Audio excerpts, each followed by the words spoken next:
പീതാംബരം കരവിരാജിതശങ്കചക്രകൗമോദഗീസരതിജങ്കരുണാസമുദ്രം രാധാസഹായമതിസുന്ദരമന്ദഹാസം വാതാലയേശമനിശം കൃതിഭാവയാമി. നമസ്കാരം. സനാതനധർമ്മ സംഹിതകൾ പങ്കുവയ്ക്കാനായുള്ള ചാനലായ നാദശ്രീയിലേക്ക് എല്ലാവർക്കും സ്വാഗതം. പ്രിയരെ, ശ്രീമദ് ഭാഗവതാമൃതത്തിൽ ഉദ്ധവന് ഭഗവാൻ ഉപദേശം കൊടുക്കുന്നതിലേക്ക് ഇതിനെ എത്തിച്ചേരുകയാണ്. എത്തിയില്ല. ഭഗവാൻ അവതാര കാര്യങ്ങളെല്ലാം നിർവഹിച്ച് തൻ്റെ സ്ഥാനമായിരിക്കുന്ന സ്വസ്ഥാനമായിരിക്കുന്ന വൈകുണ്ഠത്തിലേക്ക് പോകാൻ തീരുമാനിച്ചപ്പോൾ ഉദ്ധവൻ വന്ന് ആശ്രയിച്ചു. അങ്ങ് പോയാൽ എനിക്ക് ആരുമില്ല, അങ്ങ് ഒരാളെ കണ്ടിട്ടാണ് ഈ ശരീരം ധരിച്ച് ഞാൻ നിൽക്കണത്. ഭഗവാനെ, ഞാനെങ്ങനെ അങ്ങ് പോയി കഴിഞ്ഞാൽ ഈ ലോകത്തിൽ സമാധാനിക്കും? സംശയങ്ങൾ ആരോട് ചോദിക്കും? വേണ്ടപ്പെട്ടവരായിട്ട് എനിക്ക് പിന്നീട് ആരുണ്ട് എന്നൊക്കെ പറഞ്ഞു. അതുകൊണ്ട് എന്നെയും കൂടി കൊണ്ടുപോകണം. ഭഗവാൻ പറയണം, അത് മാത്രം നടക്കില്ല അഥവാ കൂടെയല്ല ജനിക്കുന്ന നേരത്തും കൂടെയല്ല മരിക്കുന്ന നേരത്തും. ഇതാർക്കും ഒപ്പം ആവാൻ പറ്റില്ല. നദിയിൽ മരക്കഷ്ണങ്ങൾ കൂടും, 2 മരക്കഷ്ണം അതേപോലെ അത് വിരിയുകയും ചെയ്യില്ല. തിര ഇങ്ങനെ അടിക്കുമ്പോൾ കൂടുക, തിര അങ്ങോട്ട് പോകുമ്പോൾ അത് ഉണ്ടാവുക. ഇതുപോലെയാണ് ജീവിതം. എല്ലാവർക്കും ഒരേപോലെ നിൽക്കാനും മരിക്കാനും പറ്റുമോ ലോകത്തിൽ? പക്ഷേ ഈ മഞ്ഞപ്പട്ടും ഓടക്കോയിലും നീല നിറമുള്ള ആളല്ല ഞാൻ. ഇതെൻ്റെ ഒരു രൂപം, നാടകീയ വേഷമാണ്. ഇതെനിക്ക് ഉപേക്ഷിക്കാതെ പറ്റില്ല. പക്ഷെ അപ്പോഴും ഞാൻ ഉണ്ടാവും. ഇതെടുക്കണതിൻ്റെ മുമ്പേ ഞാൻ ഉണ്ടായിരുന്നു. എല്ലാവരുടെ മനസ്സിലും ആത്മസ്വരൂപേണ വിളങ്ങുന്ന എന്നെ കാണാനാണ് ശ്രമിക്കേണ്ടത്. 2 അമ്പലങ്ങൾ തോറും ഓടിയിട്ടും അവിടെ മാത്രമേ ഈശ്വരനുള്ളൂ, ഇത് മാത്രമാണ് ഈശ്വരൻ, അത് മാത്രമാണ് ഈശ്വരൻ എന്ന ചിന്ത അജ്ഞാനികളുടെയാണ്. അപ്പോൾ അതെങ്ങനെയാണ് ഭഗവാനെ പ്രാവർത്തികമാക്കുക? പറയാൻ എളുപ്പം കഴിഞ്ഞു. ഇപ്പോൾ പറഞ്ഞു, ഉദ്ധവ, ഈ ലോകത്തിൽ നമ്മുടെ ശത്രു നമ്മൾ തന്നെയാണ്. വേറൊരാളെ ഒന്നും കുറ്റം പറയണ്ട. അതേപോലെ തന്നെ നമുക്ക് മിത്രവും നമ്മൾ തന്നെ. പിന്നെ പറയണേ, എനിക്ക് ഈ ലോകത്തിൽ ഏറ്റവും ഇഷ്ടം സൃഷ്ടികളിൽ വെച്ചിട്ട് മനുഷ്യനെയാണ്. പ്രായേണ മനുജാലോകേ ലോകതത്വവിചക്ഷണ. ഈ മനുഷ്യൻ മാത്രമാണ് ഈ തത്വചിന്തയ്ക്കും വിശേഷ ബുദ്ധിക്ക് അർഹനാവുന്നത്. വേറെ ആർക്കും ഇതിന് കഴിയില്ലാവോ? അതുകൊണ്ട് എനിക്ക് ഏറ്റവും ഇഷ്ടമാണ് ഈ പുരുഷത്വേച്ഛ മാം ശ്രീധീര സാഖ്യയോഗ വിശാരദ. ആ പുരുഷന്മാരിൽ വെച്ചിട്ട് അല്പമെങ്കിലും തത്വജ്ഞാനങ്ങൾ ഉള്ളവരെ എനിക്ക് വളരെ ഇഷ്ടമുണ്ട്. ഏകത്തിത്രി ചതുഷ്പാദോ ബഹുപാദ തഥാപദ. അനവധി കാലുള്ള ജീവികളുണ്ട്, കൽക്കുന്നതിനെ പോലെ. കാലൊന്നുമില്ലാത്ത ജീവിയുണ്ട്, പാമ്പിനെ പോലെ. 8 കാലി, 4 കാലി, ഷഡ്പദങ്ങളല്ലേ? എത്ര തരത്തിലാണ് കാലുകൾ നോക്കിയിട്ട് ജീവികളുള്ളത്. ഇരിക്കാലികളായിട്ടുള്ള നമ്മൾ, 4 കാലികൾ. ഈ കാലിനെ മാറ്റി ഭക്ഷണം സമ്പാദിക്കുന്ന രീതി, ഇണചേരണ രീതി, ഇര തേടണ രീതി, സഞ്ചരിക്കുന്ന രീതി, ഇങ്ങനെ ക്ലാസിഫൈ ചെയ്യാൻ തുടങ്ങിയാൽ എത്ര ജീവജാലങ്ങളുണ്ട് ലോകത്തിൽ. അപ്പോൾ ആ വക ആൾക്കാർക്ക്, ജീവജാലങ്ങൾക്കൊന്നും തങ്ങളെ സൃഷ്ടിച്ചിട്ടുള്ള ഈശ്വരനെ ചിന്തിക്കാനുള്ള കഴിവ് ഉദ്ധവ ഇല്ല. അത് മനുഷ്യന് മാത്രമേ ഉള്ളൂ. അത് മനുഷ്യന് ഉപയോഗിക്കണ്ടേ? ഞാൻ അങ്ങേക്ക് മുമ്പുണ്ടായിട്ടുള്ള ഒരു ഇതിഹാസം പറഞ്ഞു തരാം. നമ്മുടെ കൂട്ടത്തിൽപ്പെട്ട ഒരു യദു കുലത്തിൽപ്പെട്ട രാജാവ്, യദു വംശമാണല്ലോ ഇവർ പൊതുവെ. അപ്പോൾ അതിൽപ്പെട്ട പൂർവീകനായ ഒരു രാജാവ്, അദ്ദേഹത്തിന് സൈന്യമുണ്ട്, കൊട്ടാരമുണ്ട്, ബലമുണ്ട്, എല്ലാ സാഹചര്യങ്ങളും ഉണ്ട്. മനസ്സിനത്ര സ്വസ്ഥത മാത്രം. ഇതൊക്കെ ഉണ്ടാവുകൊണ്ട് തന്നെ സ്വസ്ഥത ഇല്ലാത്തേ. എത്രത്തോളം ഈ സാധനങ്ങൾ ഉണ്ടാവണോ അത്രത്തോളം നമുക്ക് സമാധാനക്കേടുണ്ടാവുക. എത്രത്തോളം ഇല്ലയോ അത്രത്തോളം അത്രയും സുഖമുണ്ടാവും. ഇലക്ട്രോണിക് എക്യുപ്മെൻറ്റ്സ് എത്രത്തോളം ഉണ്ടോ, ഇടി വെട്ടിക്കഴിഞ്ഞാൽ എത്ര എണ്ണം എടുത്ത് വയ്ക്കണം ആലോചിച്ച് നോക്കൂ. Audio, video, washing machine, current അടുപ്പ്, ഇൻഡക്ഷൻ കുക്കർ, എന്താ വെച്ചാൽ അതൊക്കെ എത്ര പ്ലഗിന്ന് ഊരി വയ്ക്കണം. ഊരി വെച്ചില്ലെങ്കിൽ അത് വെടി പോയാൽ സങ്കടമായില്ലേ. ഫ്രിഡ്ജ്, ഈ സാധനങ്ങളൊന്നും ഇല്ലാത്ത മരത്തിൻ്റെ ചുവട്ട് കിടക്കണവർക്ക് ഇടി വെട്ടിയാൽ വല്ല പേടിയുണ്ടോ? അവർ പോയാൽ പൊക്കോട്ടെ, ഇനി അവർക്ക് പേടിയില്ല. അപ്പോൾ യാതൊന്നിനെയും പേടിക്കാതിരിക്കുന്നത് ആരാ? സാധനങ്ങളൊന്നും കയ്യിലില്ലാത്തവരാ. അവർക്കൊന്നിനെയും പേടിക്കണ്ട. ഇത് കൂട്ടി വയ്ക്കും തോറും നമുക്കതിനെ സംരക്ഷിക്കണം. അത് നമുക്ക് സംഘർഷമായിട്ട് മാറും മനസ്സിന്. അപ്പോൾ എതിരാജാവിന് എല്ലാ സാഹചര്യങ്ങളും ഉണ്ടായിട്ടും സ്വസ്ഥതയില്ല. അപ്പം അങ്ങനെ അദ്ദേഹം വെറുതെ ഒന്ന് പുറത്തേക്ക് ഇറങ്ങിയതാണ്. പുറത്തേക്ക് ഇറങ്ങിയപ്പോൾ ഒരു അവധൂതനെ കണ്ടു. താടിയും തലിയും വളർത്തി വൃക്ഷത്തിൻ്റെ ചുവട്ടിലിരിക്കുക. എന്തേ കിട്ടിയേച്ചാൽ കഴിക്കുക, ഒന്നും കിട്ടിയില്ല വെച്ചാൽ പട്ടിണി കിടക്കും. എല്ലാ ദിവസവും കൃത്യമായിട്ട് കഴിക്കും. അങ്ങനെ ഒരു ഇതൊന്നുമില്ല. കാറ്റോ മഴയോ എന്താ വെച്ചാൽ കൊള്ളും. അദ്ദേഹത്തിൻ്റെ മുഖത്ത് നല്ല സമാധാനമുണ്ട്. രാജാവിന് അത്ഭുതമായി. ഇത്രയും സൗകര്യങ്ങളുണ്ടായിട്ട് എനിക്ക് എന്താണ് സുഖമില്ലാത്തത്? അങ്ങേക്ക് എങ്ങനെയാണ് ഇങ്ങനെ ശാന്തിയോട് കൂടിയിട്ട് ഇരിക്കാൻ സാധിക്കുന്നത്? എനിക്കൊന്ന് പറഞ്ഞു തരുമോ എന്ന് ചോദിക്കുകയാണ്. ആ അവധൂതം പറഞ്ഞു, സന്ധിമേ ഗുരവോ രാജൻ ബഹവോ ബുദ്ധിഭാഷിത യഥോ ബുദ്ധിമുപാദായ മുക്തോടാമീകതാൻ ശൃണു. എനിക്കൊരു ലോകത്തിൽ നിന്ന് പലതും പലവരിൽ നിന്നും പഠിക്കാൻ കഴിഞ്ഞു. അതാണ് എൻ്റെ വിജയകാരണം. അങ്ങനെ 24 എണ്ണത്തിന് ഞാൻ പറഞ്ഞുതരാം. 24 ഒരു സംഖ്യ അങ്ങനെ നിർബന്ധമൊന്നുമില്ല. കൈ കിട്ടിയത് പറഞ്ഞു. ഇതിൽ പറയാത്തത് ഒന്ന് പറയാം. ഇത് പറഞ്ഞത് അവിടെ ഇരിക്കട്ടെ. എറുമ്പ്. ആ എറുമ്പിൻ്റെ സ്ഥിതികളൊന്ന് ചിന്തിച്ച് നോക്കൂ. നമുക്ക് വേണമെങ്കിൽ തത്വം എന്ന് പഠിക്കാം. കാരണം സംസാരയാണെങ്കിലും തേനാണെങ്കിലും മധുരാണെങ്കിലും എവിടെയാണ് ഇരിക്കുന്നത് എന്ന് അതിന് ഒരാൾ പറഞ്ഞു കൊടുക്കണ്ടാവണോ? ചിലപ്പോൾ നമ്മുടെ മുമ്പിൽ ഇരുന്നിട്ട് നമ്മൾ തിരയും, എവിടെ പഞ്ചാരപ്പതി വെച്ചിരിക്കണ, അതിന് വല്ല പ്രശ്നമുണ്ടോ? അപ്പോൾ ഈ ബുദ്ധി അതിനെങ്ങനെ ഉണ്ടായി? ചിന്തിക്കണം. ഇത്ര ചെറിയൊരു ജീവിയാണല്ലോ, അതിനാ കഴിവുണ്ട്, നമുക്കില്ലല്ലോ. മണം കൊണ്ട് എത്രയോ ആളുകളെ ശ്വാക്കൾ തിരിച്ചറിയണു. അതിനെ ഇവിടുന്ന് കിട്ടി? എന്തിന് പറഞ്ഞതല്ല കേട്ടോ, അതിൽ പറഞ്ഞത് തന്നെ ആവണം എന്നില്ല എന്നുള്ളതിന് പറഞ്ഞതാണ്. മരങ്ങൾ എങ്ങനെ ഭക്ഷണം പാകം ചെയ്യുന്നു? ഗ്യാസ് വേണ്ട, പാത്രങ്ങൾ വേണ്ട, അരി വേണ്ട, അതിന് വേണ്ടത് ഉണ്ടാക്കാനുള്ള വഴി ഭക്ഷണം വേണം, വെള്ളം വേണം. അത് ആര് കൊടുത്തു? അപ്പോൾ ഇങ്ങനെ നമ്മൾ ഏത് തത്വം കണ്ടാലും പ്രപഞ്ചത്തിലത്തെ സംഗതികളിൽ നിന്ന് നമുക്ക് പഠിക്കാം എന്ന് പറഞ്ഞു എന്നേ ഉള്ളൂ. അങ്ങനെ ഇതിൽ ഒരു 24 ആൾക്കാരെ കേട്ടോളൂ. ഭൂമി, വെള്ളം, വായു, ആകാശം, അഗ്നി എന്നീ പഞ്ചഭൂതങ്ങളാണ്. ചന്ദ്രൻ, സൂര്യൻ, മാടപ്രാവ്, പെരുമ്പാമ്പ്, സമുദ്രം, പാറ്റ, തേനെടുക്കണ ആൾ, ആന, മാന്, വണ്ട്, മത്സ്യം, പിങ്കളാന്ന് പറഞ്ഞിട്ടൊരു ദുർവൃത്തയായിട്ടുള്ള കുലയുടെ സ്ത്രീ, കുരര പക്ഷി, ചെറിയ കുട്ടി, കന്യക, ശരണ്ടാക്കണ ആൾ, പാമ്പ്, എട്ടുകാലി, വേട്ടാളൻ. 24 ഗുരുക്കന്മാർ. ഇവരെങ്ങനെ ഇപ്പോൾ ഗുരുക്കന്മാരായത്? ഇനി അതിനെ പറയണം. ആദ്യം പറയണത് പൃഥിവി, ഭൂമി. ഭൂമിയിൽ നിന്ന് ക്ഷമ ഞാൻ പഠിച്ചു എന്ന്. നല്ലത് കൊണ്ടേടും ചീത്ത കൊണ്ടേടും, കുഴിക്കും പാറ പൊട്ടിക്കും, ഇല്ലേ, എല്ലാം ചെയ്യുന്നത്. ചിലപ്പോൾ നല്ല ഗണപതി ഹോമം, നവധാന്യങ്ങൾ വിതച്ച് അങ്ങനെയും കാണാം. വൃത്തികെട്ട വിസർജ്യ അഴുകിയ ഭക്ഷണ സാധനങ്ങളും. മരിച്ചു കഴിഞ്ഞാൽ ഈ ശരീരത്തെ എവിടെ വയ്ക്കണം? ഭൂമിയിൽ, അല്ലേ? അപ്പം നല്ലതിനെയും സ്വീകരിക്കും, ചീത്തയും സ്വീകരിക്കും.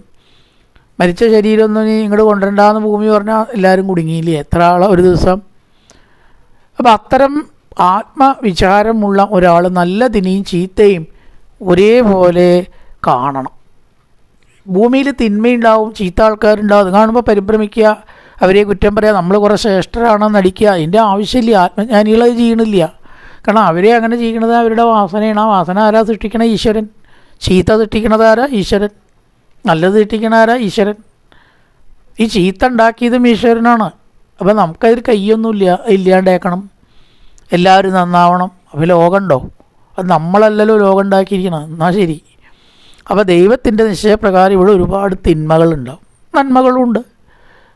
അപ്പോൾ അതൊന്നും കാണണ്ട. തിന്മകൾ കാണാതെ അതിനെ കുറ്റം പറയുകയോ വിമർശിക്കുകയോ നമ്മളതിനെക്കുറിച്ച് വേവലാതിപ്പെടുകയോ ചെയ്യാതെ നമ്മൾ നല്ല വഴിക്ക് പോവുക മാത്രമേ ചെയ്യാവൂ. വിചാരം ഉള്ള ഒരാൾ, ആയുള്ള ഒരാൾ അങ്ങനെ ചെയ്യാവൂ. ചീത്തയെ മുഴുവൻ നോക്കാൻ തുടങ്ങിയാൽ ചീത്ത മാത്രമേ കാണുള്ളൂ. അതാണ് പ്രശ്നം. അപ്പോൾ ചീത്ത കാണാൻ ശ്രമിക്കുന്നത് തന്നെ ഒരു ചീത്തത്വമായിട്ട് മാറും. അപ്പോൾ അതിനെ അവഗണിക്കുക, നല്ലത് മാത്രം കാണുക, ക്ഷമ ഉണ്ടാവുക. അതാണ് ഭൂമിയിൽ നിന്ന് പഠിച്ചത്. ഏത് അനുഭവങ്ങൾ വരുമ്പോഴും നമ്മൾ സമനില പാലിക്കുക. ചിലപ്പോൾ വിപരീത അനുഭവങ്ങളുണ്ടാവും. അങ്ങനെ ഭൂമി ക്ഷമ പഠിപ്പിച്ചു. അടുത്തതോ വായു. സർവത്ര വീശിക്കൊണ്ടിരിക്കുന്നതും വ്യാപിച്ചു കൊണ്ടിരിക്കുന്നതുമായ വായു ഒരു പ്രത്യേക ഗന്ധത്തിനോട് ചേരുന്നില്ല. ഇപ്പം ദുർഗന്ധമുള്ള ഒരു സ്ഥലത്ത് കൂടെ വീശിയിട്ടുള്ള കാറ്റ് ശ്രീകോവിലിൽ കൂടെ വീശിയടിച്ചാൽ പുണ്യാഹം നടത്തേണ്ട ആവശ്യമില്ല. ഉണ്ടോ? മലിനജലമാണെന്ന് വെച്ചാൽ ചിലപ്പോൾ വേണ്ടി വരും. പക്ഷേ വായുവിന് അങ്ങനെ ഒരു സംഗതിയില്ല.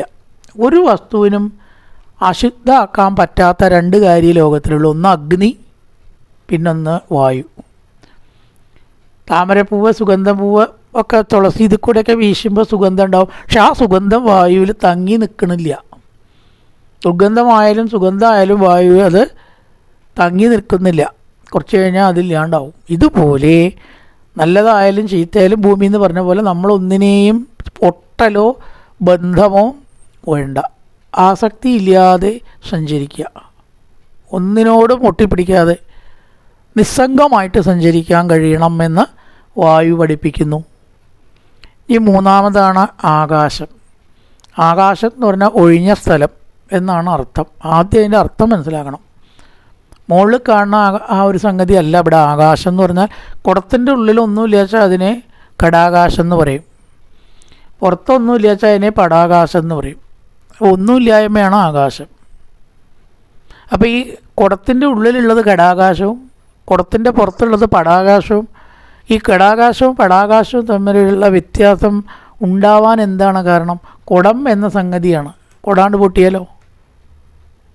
ഘടാകാശമില്ല, പടാകാശമില്ല, ആകാശം മാത്രമേ ഉള്ളൂ. പിന്നെ ഇതേപോലെ ജീവാത്മാവ് പരമാത്മാവ് എന്നതിൻ്റെ വ്യത്യാസം ശരീരം കൊണ്ടാണ് നിശ്ചയിക്കുന്നത്. ശരീരം കൊണ്ട് പോയാലോ പിന്നെ അവിടെ പരമാത്മാവ് മാത്രമേ ഉള്ളൂ, ജീവാത്മാവില്ല. ജീവാത്മാവായിട്ട് വരാനുള്ള കാരണം ശരീരമാണ് എന്ന് ആകാശം എന്ന ഭൂതത്തിൽ നിന്ന് പഠിച്ചു. ഇനി അടുത്തതാണ് വെള്ളം. വെള്ളത്തിൽ നിന്ന് നമ്മുടെ വാക്കുകളെ മധുരമാക്കാൻ പഠിക്കണം എന്നാണ്. വെള്ളം കുടിക്കുമ്പോൾ നമുക്ക് ഉത്സാഹം ഉണ്ടാവണു, ഊർജം കിട്ടണു, ക്ഷീണം മാറണു. മുഖത്തൊക്കെ തളിച്ചാൽ കുളിച്ചാലും അതെ, വെള്ളം കുടിച്ചാലും അതെ, ക്ഷീണമൊക്കെ മാറി ഉത്സാഹം ഉണ്ടാവും, ഒന്ന് ഫ്രഷായിട്ട് വരിക എന്നാണ് പറയുക. ഇതേപോലെ നമ്മുടെ വാക്ക് നന്നാക്കാനാണ് അത്രയും വെള്ളം പഠിക്കേണ്ടത്. വളരെയധികം വെള്ളത്തിൽ നിന്ന് പഠിക്കാൻ ആ വാക്കുകൾ. വാക്ക് എപ്പോഴും നന്നായിട്ട് പ്രയോഗിക്കാൻ നമുക്കറിയണം. ഉപദേശം കൊടുക്കുകയാണെങ്കിലും നല്ല വാക്ക് കൂടെ കൊടുത്താലേ സ്വീകരിക്കുള്ളൂ, അല്ലെങ്കിലോ കച്ച മലയാളത്തിൽ പോയി പണി നോക്കാൻ പറയും അല്ലേ. അപ്പം നല്ല വാക്കിന് ഒരു സ്ഥാനമുണ്ട്. കുയിൽ നല്ല ശബ്ദം പുറപ്പെടുവിക്കുന്നത് കൊണ്ട് എല്ലാവർക്കും ഇഷ്ടമാണ്. കുയിൽ വാണി, കുയിൽ മൊഴി എന്നൊക്കെ നമ്മൾ പറയും. ആ പക്ഷിയെ കൊണ്ട് നമുക്ക് വിശേഷിച്ച് ഉപകാരമൊന്നുമില്ല, എന്നാലും ഇഷ്ടമാണ്. നേരെ വെച്ച് കഴുതയോ എത്രയോ ഉപകാരമുണ്ട് നമുക്ക്. കഴുതയെന്ന് പറയുന്നത് എത്ര ഉപകാരമുണ്ട്. പക്ഷേ ആ കഴുത ദേഷ്യം വന്നാൽ നമ്മൾ പറയണത് എന്തുകൊണ്ടാണ്? ശബ്ദം തീരെ നന്നല്ല. കഴുത കരയാൻ തുടങ്ങി അവിടെ ആരും നിൽക്കില്ല. തെറ്റായ പാട്ട് പാടിയാൽ നമ്മളെന്താ പറയുക? ഓ, ഈ കഴുതരാഗം കേട്ടിരിക്കാൻ വയ്യാട്ടോ. തെറ്റായ പാട്ട് കഴുതരാഗത്തിന് സമാനമാണ്. അതെന്താണ് കഴുതയെ നികൃഷ്ടമാക്കണത്? പ്രവൃത്തിയല്ല, ശബ്ദം. നല്ല വാക്കുകൾ, അതിന് വലിയ ചിലവൊന്നുമില്ലാവോ? എന്താ ഇപ്പോൾ നല്ലൊരു വാക്ക് ചിലവാക്കിയിട്ട് ഒരാളുടെ പ്രീതി നേടിയാൽ വിരോധം? അതിന് പകരം അപ്രിയ വാക്കുകൾ പറഞ്ഞ് വെറുതെ പ്രശ്നം ഉണ്ടാക്കുക, കഠോര വാക്കുകൾ പറയുക. മൊത്തത്തിൽ ഒരു വാക്ക് ഒരു വീട്ടിലത്തെയോ കുടുംബത്തിലത്തെയോ അസ്വസ്ഥത മുഴുവൻ അങ്ങോട്ട് നശിപ്പിക്കും. ചിലപ്പോൾ 2-3 വാക്ക് കഠിനമായിട്ട് പറഞ്ഞാൽ അതുവരെ നമ്മൾ അനുഭവിച്ച ശാന്തി മുഴുവൻ കളയാൻ 1-2 വാക്ക് മതി, പോരെ? അപ്പോൾ അത് ചെയ്യരുത്. ആണ് വാക്ക് അഗ്നി പോലെയാണ്, നന്നാവാനും മതി. വിളക്കൊക്കെ ഇങ്ങനെ കത്തണേണ്ട സുഖമാണ്. തീ പിടിച്ചാലോ മൊത്തം മോശമായി. അപ്പോൾ ആ വാക്ക് മറ്റൊരാൾക്ക് മാധുര്യം കൊടുക്കുകയാണ് വേണ്ടത് എന്ന്.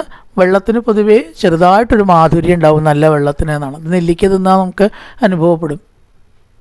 അത് നെല്ലിക്കയുടെ മധുരം അല്ലാത്തതേ വെള്ളത്തിൻ്റെ മധുരമാണ്. അത് നെല്ലിക്ക കൊണ്ട് നമുക്ക് അനുഭവിക്കണമെന്നേ ഉള്ളൂ. ഇതേപോലെ എല്ലാവർക്കും നല്ല വാക്കുകൊണ്ട് സന്തോഷം കൊടുക്കാൻ നമുക്ക് സാധിക്കണം. ചീത്ത വാക്ക് പറഞ്ഞിട്ട് എല്ലാവരെയും വെറുപ്പിക്കാൻ എളുപ്പമാണ്. നല്ല വാക്ക് പറഞ്ഞാൽ എല്ലാവരുടെയും പ്രീതി നേടാൻ ഒത്തിരി ബുദ്ധിമുട്ടാണ്. പക്ഷെ അതാണ് വാസ്തവത്തിൽ നമുക്ക് വേണ്ടത്.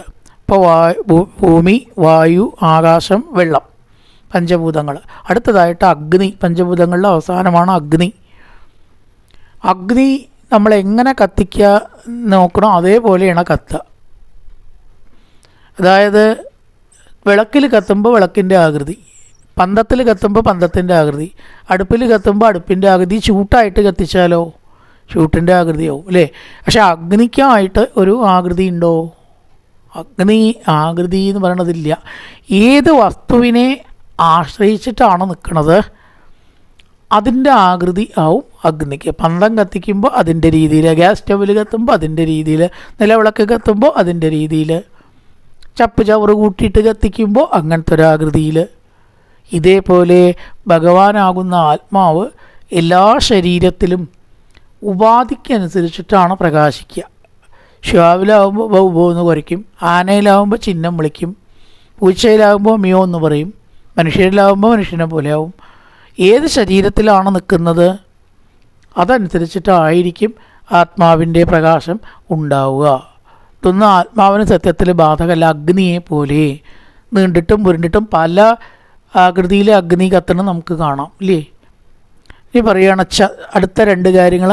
ചന്ദ്രമാ രവി. ചന്ദ്രനിൽ നിന്ന് പഠിക്കേണ്ട കാര്യം എന്താണ്? നമ്മൾ വാവ് ദിവസം പൂർണ്ണചന്ദ്രനെ കാണും. പിറ്റേ ദിവസം കുറയും, അതിൻ്റെ പിറ്റേ ദിവസം വീണ്ടും കുറയും, കുറഞ്ഞ് അവസാനം തീരെ ഇല്ലാണ്ടാവും. വീണ്ടും ഇതേപോലെ കൂടി വരും. ഈ കലകൾ പ്രഥമ, ദ്വിതീയ, ചതുർത്ഥി, പഞ്ചമി, ഷഷ്ടി എന്നാണ് പറയുക. സംസ്കൃതത്തിൽ എണ്ണം പഠിക്കാൻ വേണ്ടിയിട്ട് അങ്ങനെ സിസ്റ്റം തിഥി വെച്ചിരിക്കണം.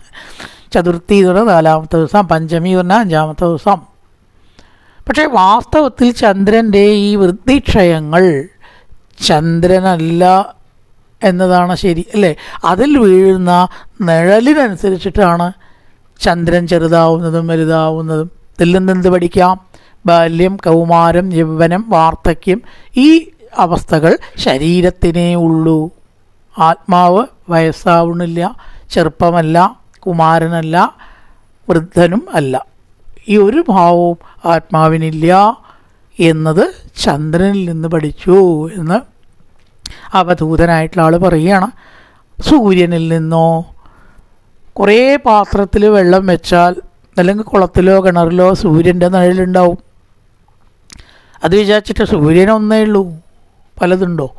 ഇതേപോലെ ഏകനായിട്ടുള്ള ആത്മാവ് പല ശരീരത്തിൽ പ്രകാശിക്കുന്നു എന്ന് സൂര്യനിൽ നിന്ന് പഠിക്കാം. ഇതേപോലെയാണ് വെള്ളത്തിലുള്ള സൂര്യൻ്റെ ഇളക്കം. സത്യത്തിൽ നിഴലിനേ ഉള്ളൂ, സൂര്യനില്ല. ഇതേപോലെ ജീവാത്മാക്കൾക്ക് അനുഭവപ്പെടുന്ന സുഖദുഃഖാദികളും സംസാര അനുഭവങ്ങളും ആർക്കില്ല? പരമാത്മാവിനില്ല. ജീവാത്മാവിനേ ഉള്ളൂ എന്ന് സൂര്യനിൽ നിന്ന് പഠിക്കാം. 5-2 7 ഇനി അടുത്തതാണ് മാടപ്രാവ്. ഒരു മാടപ്രാവും തൻ്റെ പെൺപക്ഷിയും കൂടി സുഖമായിട്ട് ജീവിച്ചു. കുട്ടികളൊക്കെ ഉണ്ടായി, മുട്ടയിട്ടു. അപ്പോൾ ഇവരും ഇങ്ങനെ പുറത്തേക്ക് പോയി എന്തെങ്കിലുമൊക്കെ ഇരതേടി കുട്ടികൾക്ക് കൊണ്ടുപോയി കൊടുക്കണം, അവർക്കും ഭക്ഷിക്കണം. വന്നപ്പോൾ ഈ മനോഹരമായിട്ടുള്ള 2 കുട്ടികളെ വളരെ ലാളിച്ച് സ്നേഹിച്ച് വളർത്തിയതാണ് ആ കുട്ടികൾ. വലയിലാണ് പെട്ടു. ഇത് കണ്ട് പെൺപക്ഷി ദുഃഖിച്ചു. എന്തിനാണ് ഇനി ഞാൻ ജീവിച്ചിരിക്കുന്നത്? എൻ്റെ കുട്ടികൾ പോയി, ഞാൻ ആ വലയിൽ പോവുക, വേടനെങ്കിലും സുഖമാവട്ടെ എന്നും പറഞ്ഞ് അതിലാണ് ചാടി. ഇത് കണ്ടിട്ടാണ് ആര് വരണത്? ആൺപക്ഷി. തനിക്ക് ഇഷ്ടമായിട്ടുള്ള പ്രിയ പോയി, 2 കുട്ടികളും പോയി, ഞാൻ ഇനി എന്തിനാണ് ജീവിച്ചിരിക്കണം? അതും വലയിൽ പെട്ടു. വേടന് സുഭിക്ഷമായി. അന്ന് 4 പക്ഷി, 2 കുട്ടികളെയും ആൺപക്ഷിയും പെൺപക്ഷിയും കിട്ടി. ഇതിൽ നിന്ന് എന്ത് പഠിക്കണം? നാതിസ്നേഹപ്രസംഗോവ, അതിസ്നേഹം നിമിത്തം ഈ ലോകത്തിൽ കുഴപ്പങ്ങളുണ്ടാവരുത്. സ്നേഹം നല്ലതാണെങ്കിലും അതിസ്നേഹം പാടില്ല. അത് ചിലപ്പോൾ കുഴപ്പങ്ങളുണ്ടാക്കും. നല്ലൊരു ഉദാഹരണം നമുക്ക് പറയാൻ പറ്റും. ലക്ഷ്മണൻ ഏട്ടനെ ജീവന് തുല്യം സ്നേഹിച്ചു. നല്ലതല്ലേ? നല്ലതാണ്. പക്ഷെ അത് നിമിത്തം എന്തുണ്ടായി? സ്വന്തം അച്ഛൻ്റെ തീരുമാനത്തിനെ എതിർക്കേണ്ടി വന്നു. അച്ഛനെ കൊല്ലുന്നു വരെ പറയേണ്ടി വന്നു. ആ വയസ്സനെ പിടിച്ച് ബന്ധിച്ച് ജയിലിലിടുക. രാമൻ്റെ പട്ടാഭിഷേകം ആരാ മുടക്കാന്ന് എനിക്കൊന്ന് കാണണം. ഈ വില്ല് വെറുതെ തൂക്കിയിട്ടിരിക്കുകയല്ല, അമ്പും ആവശ്യം വരുമ്പോൾ പ്രയോഗിക്കാനാണ്. ഇതൊക്കെ പറയാവോ? രാജ്യം വേണ്ടത് രാമനാണ്. രാമൻ തീരുമാനിച്ചു കഴിഞ്ഞു വേണ്ടാന്ന്. പിന്നെ ഇനി അതിൽ തനിക്കെന്താ പറയേണ്ട ആവശ്യം? അതെന്തുകൊണ്ടാണ്? അതിസ്നേഹം നേട്ടനോട് വന്നു. അപ്പോൾ അച്ഛനോടുള്ള കടപ്പാടും അച്ഛൻ്റെ ബഹുമാന്യതയും മറന്നു. അവിടെ വലിയ ലക്ഷ്മണൻ ചെയ്ത് തെറ്റാണ്. ലക്ഷ്മണൻ പറഞ്ഞ പല വാക്കുകളും അവിടെ നമുക്ക് തെറ്റായിട്ട് തന്നെ പറയാം. അമ്മയോട് പറയാൻ പാടാത്ത വാക്കാണ് ഭരതൻ പറഞ്ഞത്. ദുഷ്ടേ നിശാചരി പാടില്ല. ഒരു മകന് അത് പറയാൻ പാടില്ല. നമ്മൾ ചെയ്ത് തെറ്റായി എന്നൊക്കെ പറയാം. പക്ഷെ ദുഷ്ടേ നിശാചരി എന്നൊന്നും വിളിക്കാൻ പാടില്ല. അത്രത്തോളം അങ്ങോട്ട് പോകാൻ പാടില്ല. അതെന്താണ്? അതിസ്നേഹം രാമനോട് വന്നു. അമ്മ അച്ഛന് കഴിഞ്ഞിട്ടേ സഹോദര സ്നേഹമുള്ളൂ, ഓർക്കണം. അല്ലെങ്കിൽ നമുക്ക് കുരുത്തക്കേടായിട്ട് വരും. അമ്മയുടെ മനസ്സ് മുഷിഞ്ഞാൽ ഒരു ദൈവത്തിനും അത് തിരുത്താൻ പറ്റില്ല എന്നാണ് പറയുക. ദൈവങ്ങളെ വിളിച്ചിട്ടൊന്നും കാര്യം ഉണ്ടാവില്ല. പിന്നെ അത് പറ്റി രാമലക്ഷ്മണന്മാർക്ക്. അതുപോലെ ഇവിടെ പറയണം, അതിസ്നേഹം നിമിത്തം നമ്മുടെ മറ്റു വശങ്ങൾ മറക്കാൻ ഇടവരരുത്, ആത്മഹത്യക്ക് മുതിരരുത്. അത്തരം കാര്യങ്ങൾ അതിസ്നേഹം കൊണ്ട് ചിലപ്പോൾ നമുക്കുണ്ടായി. ഒരാൾ പിരിഞ്ഞു പോയി, നമ്മൾ മരിച്ചിട്ട് വല്ല കാര്യമുണ്ടോ? അയാൾ തിരിച്ചു വരുമോ? അങ്ങനെയുള്ള ജീവത്യാഗം ഒരുപാട് പ്രശ്നങ്ങളുണ്ടാക്കും ആ ആത്മാവിന്. ആ വിവേകം കൊണ്ട് ഒരു കാരണവശാലും അങ്ങനെയൊന്നും ചെയ്യരുത്. അത് അതിസ്നേഹം വികാരത്തിന് വഴിമാറരുത് എന്നാണ് മാടപ്രാവിൻ്റെ കഥയിൽ നിന്ന് പഠിച്ചത്. ഇപ്പോൾ 5 7 7 9 നീ അടുത്ത ഗുരുക്കന്മാരുണ്ട്. സമുദ്രം, പാറ്റ, വണ്ട്, ആന മുതലായിട്ടുള്ളതൊക്കെ വേറൊരു ഭാഗത്ത്. കായേന വാചാ മനസേന്ദ്രിയർവാ ബുദ്ധ്യാത്മനാ വാ പ്രകൃതി സ്വഭാവാൻ കരോതി യത്യ സകലം പരസ്മൈ നാരായണായേതി സമർപ്പയാമി. ഓം പൂർണ്ണമദ പൂർണ്ണമിദം പൂർണ്ണാത് പൂർണ്ണമുദച്യതേ പൂർണ്ണസ്യ പൂർണ്ണമാദായ പൂർണ്ണമേവാവശിഷ്യതേ. ഓം ശാന്തി ശാന്തി ശാന്തി. ഹരി ഓം ശ്രീ ഗുരുഭ്യോ നമഃ. ഹരി ഓം.